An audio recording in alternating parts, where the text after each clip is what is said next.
Why do security agents require that you make a formal complaint for an incident, even if that is already in the public purview? For instance, there's a video on social media of someone who's been beaten stripped naked by her friends, but you'd have to make a formal complaint.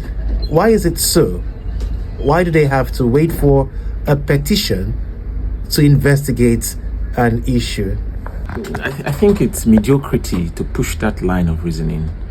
Infraction of law have processes to follow. For instance, when you see a glaring infraction of law on the social media, it means there is a breach of a law. Nobody needs to prompt you as a security agent or as a person whose responsibility it is to check these excesses to swing into action. Now, the commission of an offense, the likely commission of an offense, the possibility of a likelihood of the commission of an offense are all within the purview of the security enforcement agents. So when all of this happen and they push the narrative of nobody has come to complain as a basis to hide under incompetence, then it becomes extremely worrisome. The greatest challenge is that there is a nosedive in morality and how people see life. Okay. Parenting has dwindled largely, so children grow up not to be properly parented. In fact, some of them are parented by unparented parents. So that in itself is a challenge. Now, society used to have the bulk of scolding a wrong child. That again is no longer obtainable because of civilization. Social institutions like the traditional institutions and the church that hitherto stood firm in ensuring the moral standards are up and about have also left those responsibilities, or better put, they are not handling it as much as it should. What is even worse is that most of these children were born at a time where the legal and judicial system have also failed. People do things and they go scot-free.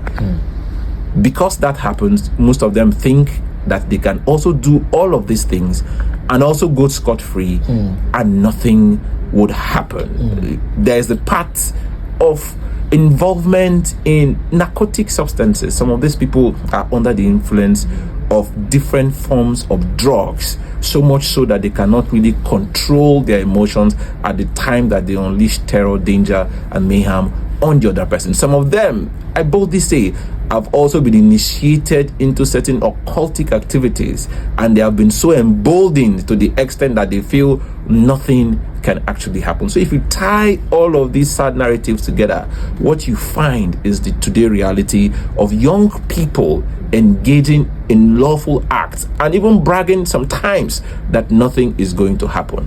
What is worse is that they do not only do this in private, they now have the extra effrontery of framing these acts and putting them on the social media, even though they are all grossly against the provisions of our criminal and civil laws. Now, what are some of the challenges that you would face legally? Now, there is assault. If you assault and batter a person, that is even a small crime. Now, it depends on the gravity of the assault. The punishment increases. It could move also from there to assaulting somebody with the intention of causing grievous bodily harm. That is a higher level of assault, and it brings the punishment even higher. Taking it a bit further, it could also result to issues of attempted murder, because if the beating gets to a point where it can be seen from the intention that killing is what you planned and eventually it did not end up in killing, you can also fall under the purview of attempted murder as provided under our laws. Now, moving away from that, you find that every human being under Chapter 4 of the 1999 Constitution is entitled to the dignity of their person. They're also entitled not to be subjected to inhuman or degrading treatments. They're also entitled to their privacy. What that means is that their private parts or body parts are not supposed to be exposed in undignifying manner, as we have seen in many of these videos, taking a cue from the viral video that has just been played. What that means is that beyond the criminal provisions of the law, the person is still entitled to enforce their fundamental human right under the Constitution. That is the civil part of the crime that has been committed from what we saw in the video. So Aside that, there is also the Cybercrime Act of 2015, I think in section 24, that says if you use the cyberspace to intimidate, to threat, to demean, to attack, to bully, to punish anybody or threaten anybody, you are, when found guilty, you would be entitled to 2 punishments. Now, there is a financial punishment of as much as 7 million naira, and there is a prison term of 3 years. They can even, the judge can decide to give you both of them as sanctions. All of these are the provisions of our law that a group of persons engaging in all of this act can violate, and from that video I have seen to be violated. In fact, even the Nigerian security forces are not permitted by law to beat another person. Say that again. I said even the Nigerian security forces are not permitted by law to beat another person. A fleeing criminal is not even to be shot to death. You're supposed to even shoot below the knee so that you arrest the person to confess his crime. Now, if you observe, if cases go to court and they say, oh, I was beaten and I confessed to this particular crime, the court will reject statements emanating from beating. So every part of our law is against torture.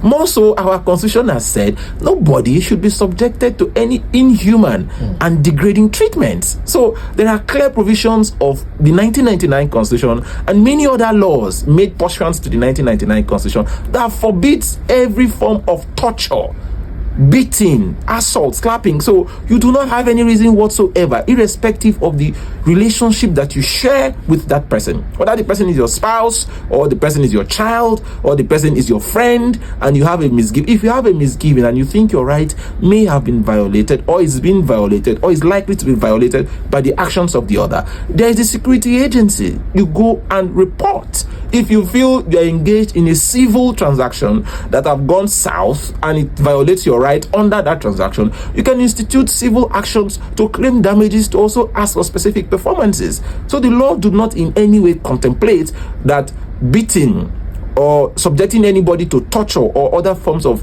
inhuman and degrading treatment would be an activity that anybody will engage in. I repeat, not even the Nigerian armed forces are empowered to so do under the Nigerian laws. Is there any specific thing, any potential legal consequences for the individuals who filmed and posted online? Now, all of the people that filmed, all of the people that were there and did nothing, are presumed to have aided and abetted this dastardly act. So they're as guilty as those who did the actual act of filming. Like I've said, there is a 7 million naira punishment tied under the law, and there's also a 3-year imprisonment for cyber stalking a person. In this case, reducing the dignity of the person to ground zero.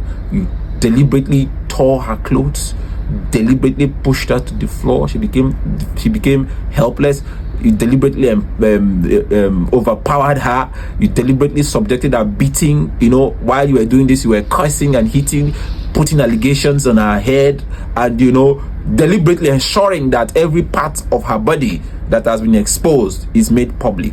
Now, to make matters worse, you have the extra effrontery to put that on the social media. These are unforgivable offenses, not under the law, not under any guise. I think the security agencies should take steps and ensure that this lady investigation is not only done, to get to the bottom of the matter that may have led to this act.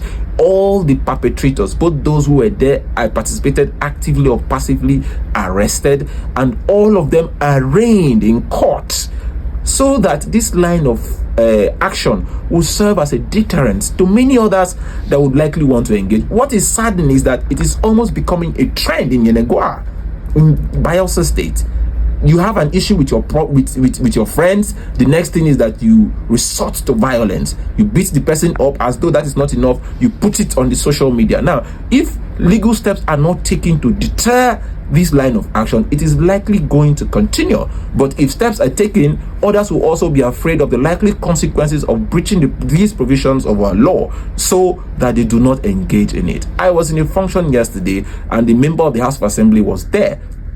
She was clearly disgusted by the act. I have seen many ranking members of society, they have seen that video, that are offended by it. But being offended by it is not enough. I think the extra move would be to ensure that the security agencies take the appropriate measures to bring to book the perpetrators of this very dangerous and heartbreaking crime.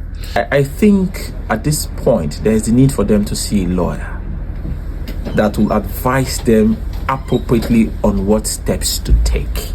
You know, all we have heard are actions, inactions, and reactions that are unverifiable, that is social media based. In fact, I have made several calls to get through to the lady. There are many human rights activists in Bayelsa State that are willing to even give pro bono services to this girl, but they seem not to be forthcoming. There is no need to be afraid. Your rights have already been breached. It is known. There is proof. Of course, the next thing to do is enforce it by law. But you know what life is. Nobody can cry more than the bereaved. So my advice now is go look for a lawyer. Take legal services. If you are afraid, you can also get across to me. We are prepared to also give free legal services for acts like this. These are dastardly acts that shouldn't be encouraged. Today, it is her. Tomorrow, it could be another person. It could be anyone's sister, anybody's brother, anybody's wife. Because if this ugly trend goes unattended to, it will become a norm in our society. And we all would have been seen to have failed if it continues this way. So I will advise her, get legal representation. You can also get across to me. We would give legal services free of charge for this kind of act. It is bad. It is condemnable. Thank God it's already with the Nigerian police. Maybe further steps can be taken. There is also the need to explore the civil action so that she can claim damages for the breach of her fundamental human rights. I think the minute we start taking action against those who engage in these wrongful acts, the better it will be for our society.